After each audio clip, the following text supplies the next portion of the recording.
नकोस. बरं आहे ना आता तुला? मग आणि तू? आता तुला बरं वाटतंय? एकदम फर्स्ट क्लास आहे. ताई, कालपर्यंत आशूच्या चेहऱ्यावर असलेली काळजी तू शुद्धीवर आल्यावर कशी नाहीशी झाली बघ. आशू, ए आई, आता बोलायचं नाही. हा, डॉक्टरांनी आराम करायला सांगितलं, सो मस्त आराम करायचा. ठीक आहे रे. आधी मला तुला छान बघून घेऊ दे, डोळे भरून.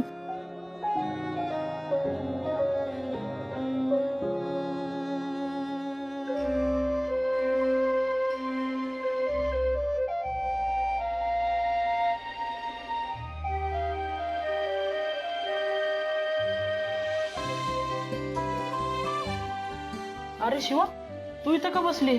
सीताली तर बरं आहे ना आता? हा म्हणजे ते शुद्धीवर आले.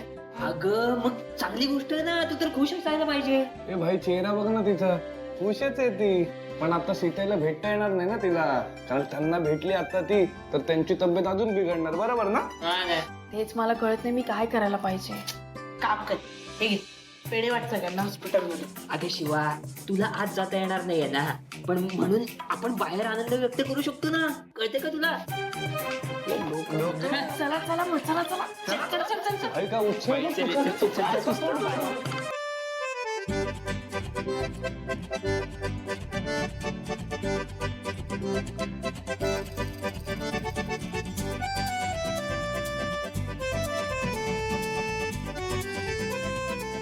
आजी, हे घ्या पेढे. काय ग, एवढी का खुश आहेस? अहो माझ्या सासूबाई आहेत ना, शुद्धीवर आल्या. हो, अगं पहिली सून आहेस तू, जी सासू बरी झाली म्हणून खुश दिसतेस. त्या फक्त सासूबाई नाही आहेत, माझ्या आई पण आहेत. झोपलेत. तुम्ही त्यांना पण द्या. आई, हे सगळं माझ्यामुळे झालं ग. अरे बाळा, तुझ्यामुळे कसं होईल सगळं? खरं तर चूक माझी आहे. मी तुला समजून घ्यायला कमी पडले आशू. मला माफ कर. तुझी चूक नाही याच्यात काहीच, आणि तुला माफी मागायची गरज नाही. मला आता घरी घेऊन जा, मी बरी आहे.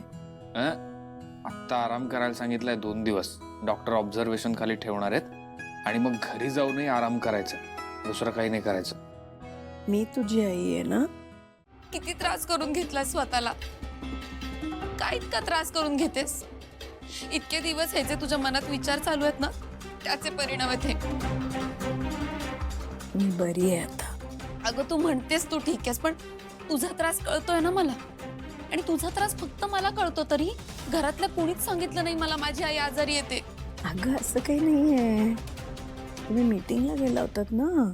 आई, तुझ्यापेक्षा कुठलंच काम महत्वाचं नाहीये माझ्यासाठी. आणि जेव्हा मला कळलं ना माझी आई आजारी आहे, तेव्हा पहिली फ्लाईट पकडून इथे आली आहे तुझ्यासाठी.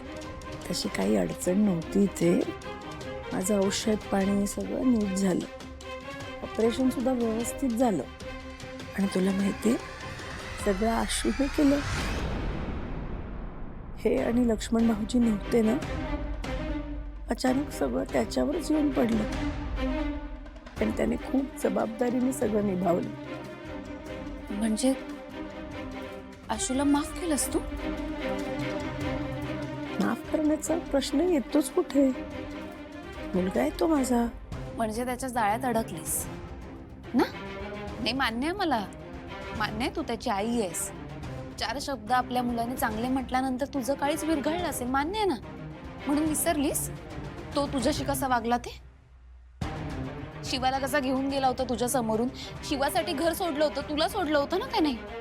विसरलीस?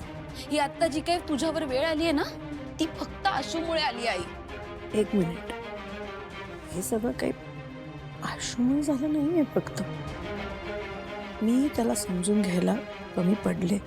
म्हणजे आशू घरी परत येणार, त्याच्यासोबत ती शिवा पण घरी परत येईल. ते मला काही माहिती नाही. मला एवढंच कळतंय की आज परिस्थिती आली आणि आशू माझ्यासाठी धावत आला. माझं सगळं केलं त्याने. अशी अचानक पडलेली जबाबदारी त्याने छान निभावली. सगळ्या संकटांना तोंड दिलं त्याने.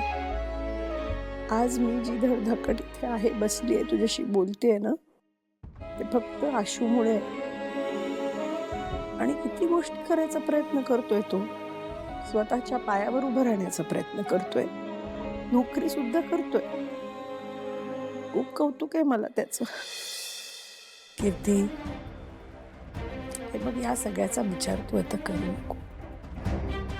सगळं छान होणार आहे. मी छान बरी होणार आहे, लवकर घरी येणार आहे. तूही प्रवासातून आली आहेस ना, तू आराम कर, जास्त विचार करू नकोस. काही झालं तरी तू आणि आशू दोघंही माझी लेकरच आहेत ग.